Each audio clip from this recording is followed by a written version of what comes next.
You know that one person in your life? The one who always has something going on.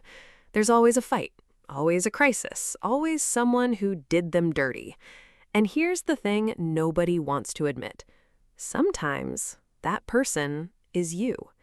Not because you're broken, not because you're toxic, but because your brain, your actual biological brain, is wired to crave chaos the same way it craves food.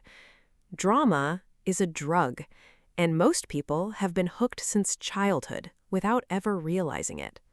Stay with me, because what you're about to hear will change how you see yourself and the people around you forever.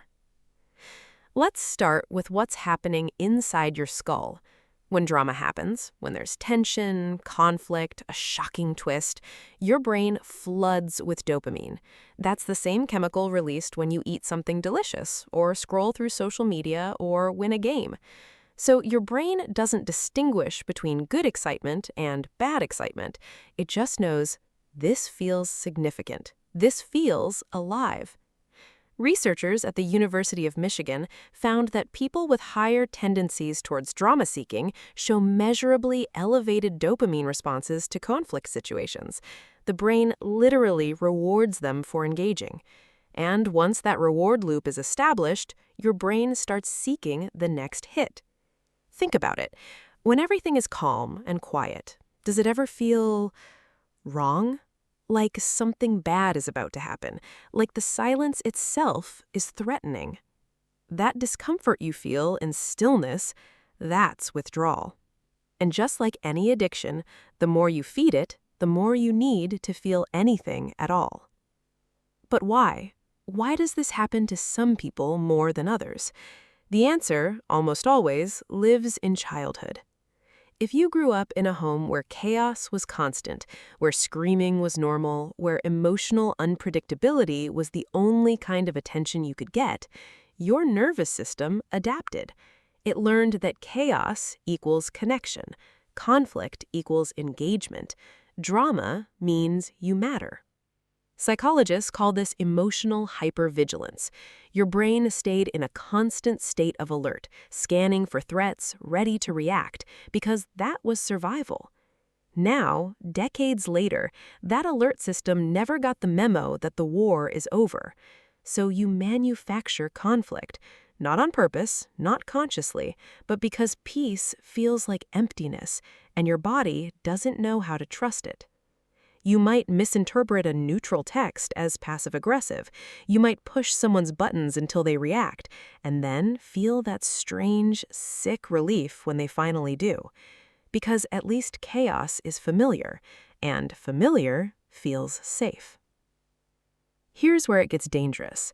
Drama addiction doesn't just exhaust the people around you, it destroys you from the inside. Chronic stress hormones, cortisol, adrenaline, are designed for short bursts to get you through a bear attack, not a 2-week argument with your coworker. When those hormones flood your body constantly, the damage is real. Sleep disorders, weakened immunity, heart problems, anxiety that never fully turns off. But the cost goes beyond physical. Relationships erode, trust evaporates. People start to disappear from your life, not because they don't care, but because they've run out of capacity. And the cruelest part? Drama addiction makes you believe you're the victim in every story, so you never see the pattern. You never see how the storm follows you because you're the one creating the weather. Every time something goes wrong, there's a new villain, a new betrayal, a new reason why your life is a mess, and it's never, ever your fault. That story keeps you stuck. Not every drama addict looks the same. They come in a few distinct flavors, and odds are you'll recognize at least one. First is the chaos creator. This person starts fires just to watch them burn. They'll say something inflammatory and then act shocked when people react. Drama is their entertainment, their art form. Second is the gossip vampire. They feed on other people's pain. They need to be the first to know, the last to leave, the most informed person in any disaster. They feel powerful when others are struggling. Third is the eternal victim. Nothing is ever their fault. Life is a series of betrayals aimed directly at them. They collect injustices like trophies because victimhood gives them identity and attention. And fourth, the sneakiest one, the reluctant participant. They swear they hate drama. They talk about it constantly. They analyze it, dissect it, retell it, all while insisting they want nothing to do with it. They're addicted too, they just haven't admitted it yet. So what do you actually do about it? The first step is the hardest one. Radical honesty. Not self-blame, honesty. There's a difference. Ask yourself, do I bring conflict into situations that didn't have any? Do I feel more alive during a crisis? Do I talk about drama more than peace? If the answer is yes, congratulations. Awareness is the only real beginning. Second, learn to tolerate stillness. Start small. 5 minutes of doing nothing. No phone, no noise, just you and the discomfort. Let it be uncomfortable. You're retraining your nervous system. Third, replace the rush.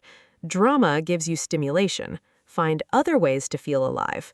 Exercise, creative work, deep conversation, music, volunteering. Feed the hunger with something that doesn't leave wreckage. Fourth, examine your inner narrative. Every time you feel wronged, pause. Ask, am I reacting to what's real or what's familiar? And finally, consider therapy. Not because you're broken, but because these patterns run deep, and sometimes you need someone trained to help you see the water you're swimming in. Here's the truth. Drama feels like living, but it's actually a very convincing substitute for life. Real life is quieter, less cinematic, but it's yours, and nobody else's chaos gets to write your story. If this hits somewhere real, share it with someone who needs it. Subscribe if you want more videos that go deeper than the surface. I'll see you in the next one.